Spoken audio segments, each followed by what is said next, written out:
The auditorium in Uppsala, Sweden, buzzed with anticipation. The scent of fresh flowers and polish would fill the air, mingling with the nervous energy of graduates in their black caps and gowns. Ebba Lindström adjusted her cap, the weight of it pressing against her blonde braid. She was 22, the first in her family to graduate university, and the moment felt like a milestone she'd earned through years of late-night studying and quiet determination. Her name echoed through the speakers, Ebba Lindström. The crowd clapped politely, but Ebba's eyes scanned for her father, Magnus, in his usual crisp suit, sitting somewhere among the sea of faces. She expected his usual reserved nod, not warmth, but acknowledgement. She was wrong.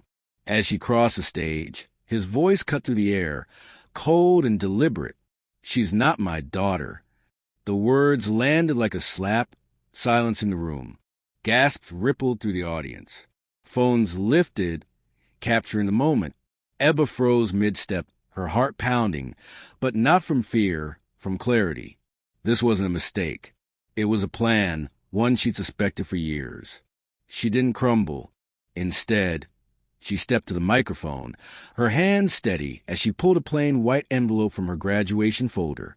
"Since we're sharing family secrets, Magnus," she said, her voice clear, "this is for you." She held out the envelope, watching his face pale as the crowd leaned forward, hungry for the drama. Magnus didn't move. His hands twitched, but he didn't take it.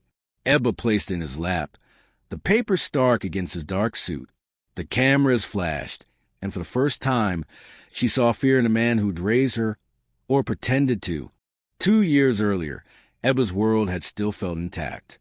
Her mother, Ingrid, had passed away 6 months prior, leaving behind a house that smelled of her lavender soap and a void Ebba couldn't fill. She was 20, navigating her second year at Uppsala University, when she overheard the conversation that changed everything. It was late, the kind of night where sleep felt like a stranger. Ebba crept downstairs for water, her bare feet cold against the wooden floor of their modest home in the outskirts of Uppsala. Voices drifted from the living room. Her father's low rumble and the sharp, confident tone of Lena, his new partner. "She was never yours," Lena said, her voice casual, like she was discussing the weather. Magnus' reply was quieter, tired. "I know." Ebba's breath caught. She pressed herself against the wall, her heart hammering. She wanted to believe she'd misheard, that Lena's words were a cruel jab, but Magnus' response confirmed it. The foundation of her life cracked that night, and she spent the next months piecing together the truth. She didn't confront them. Instead, she watched. Magnus' eyes avoided hers at dinner. Lena's smiles were too perfect, too practiced. Ebba found a strand of Magnus' hair on his coat, took it to a clinic in Stockholm, and paid for a DNA test in cash. 3 weeks later, sitting alone in her dorm, she opened the results.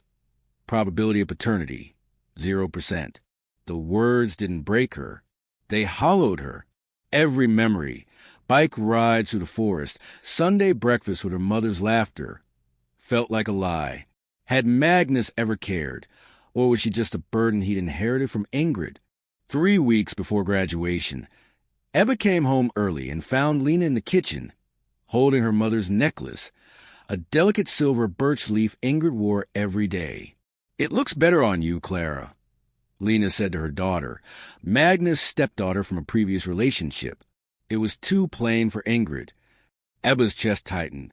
That necklace was her mother's, a symbol of her quiet strength. Now it hung around Clara's neck, claimed like a trophy. Lena's words echoed, "You're the real daughter." Ebba slipped out unnoticed, sitting on the back steps of the house, the cold seeping through her jeans. She didn't cry. She planned. Back on the graduation stage, Ebba watched Magnus clutch the envelope, his knuckles white. He didn't open it, but he didn't need to. He knew what it held. The DNA test results, undeniable proof that she wasn't his, and a letter she'd written, detailing every moment he let Lena erase her mother's memory. The crowd was silent, the air heavy with their judgment. Ebba stepped back on the microphone, her mother's words echoing in her mind.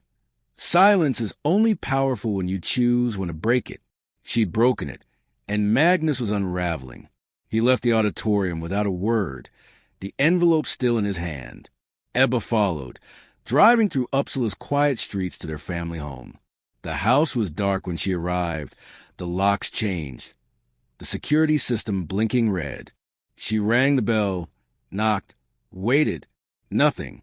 She slept on the porch, waking to find the envelope in the mailbox, unopened, with a note in Magnus' neat handwriting. This changes nothing. But it did. It changed everything.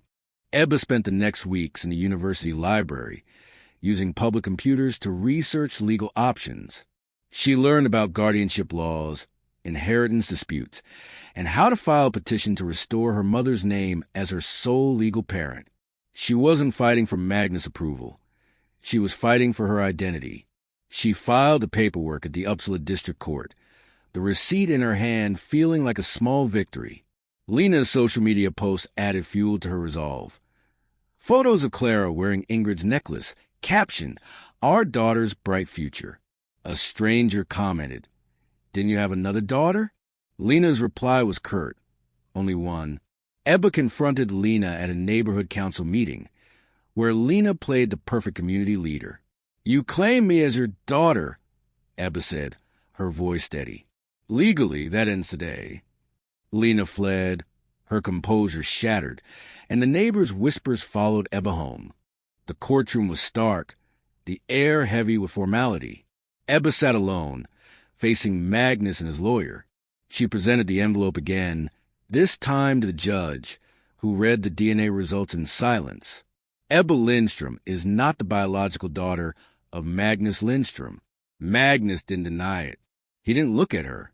The judge granted her petition, restoring Ingrid's name as her legal parent. As Ebba passed Magnus on her way out, she whispered, "You didn't lose me. You pushed me away." He flinched, but she didn't look back.